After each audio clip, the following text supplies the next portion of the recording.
You know those wannabe philanthropists on Instagram who hand out money like they're on a charity speedrun just for likes? Yeah, surprise, surprise. Half of them are just scammers with access to a ring light. And this clown right here? Jay, New Jersey's finest disappointment. Jay's 23 at the time, living in Jersey and blowing up online by recording himself giving strangers money, flashing cash, hugging grandmas, playing Saint TikTok out on the streets, and the internet eats it up. Man racks almost 1 million followers pretending he's Mother Teresa with a camera crew. And then 2019 hits, and Jay decides, being fake generous isn't enough? What if I just stole? Because apparently Instagram taught him absolutely nothing about not robbing the people who support you. But because he's built this image of devout Muslim businessman who would never do wrong, his followers trust him like he's the second coming. He even films himself praying like he's about to ascend straight into heaven. I'm praying right where the prophet prayed. It's worth more than $1 million. Clearly not, because seconds later he's plotting how to jack $8 million from the same people saying Masha Allah under his posts.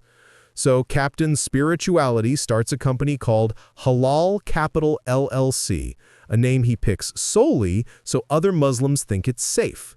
He tells them he's investing their money in stocks and electronics and PPE. Sounds legit, right? Wrong. He's not investing jack.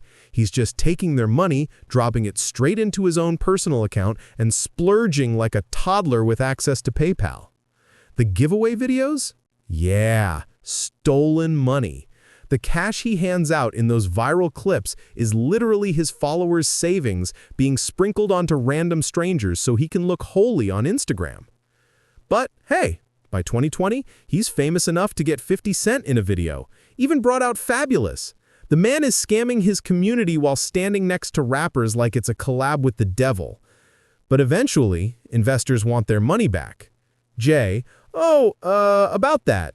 Jay's bank account is bone dry, and his investors really want their money back. So what does he do?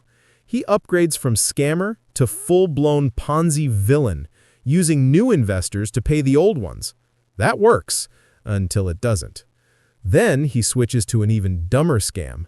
He goes online and offers to buy followers' Bitcoin at above market price. Yes, above market price, like he invented generosity. And people fall for it. They send him their Bitcoin, and Jay sends them screenshots of wire transfers that look like they were photoshopped by a blind squirrel. Fake confirmations, fake receipts, all of it. But it works. It works too well. Jay scams his own supporters out of $8 million. $8 million! Damn! And most of them still don't suspect anything because he's too busy handing out $20 bills to minimum wage workers on camera. But eventually, the truth leaks. Rumors spread. Then people report him to the FBI, and suddenly the IRS starts sniffing around like bloodhounds who just smelled tax fraud. But Jay's story gets even more unhinged. Because in 2021, a troll Instagram account pops up called Jay Mazzini Scam.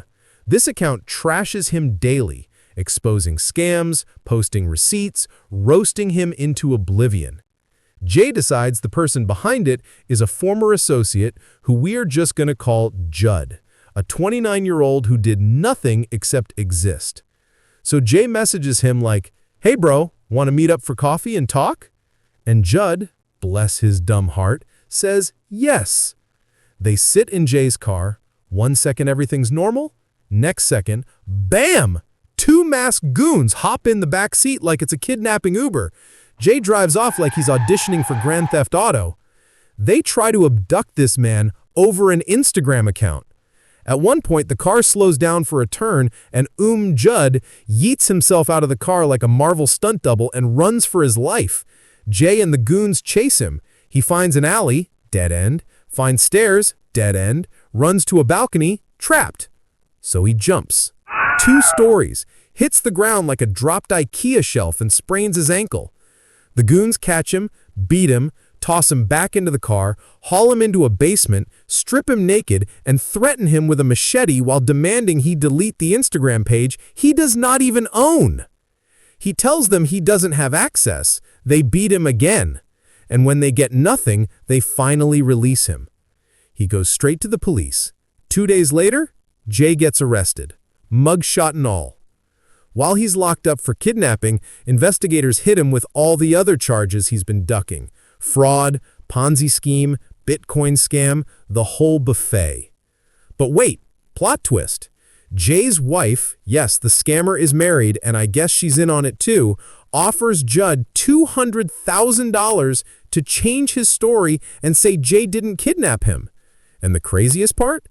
Judd says, yes, please, and agrees. So police arrest her for bribery and arrest him for accepting the bribe. Everybody is going to jail like it's a group project. Jay eventually takes a plea deal. 7 years in federal prison. 7 years to think about how he went from fake giving away money to actually giving away his freedom.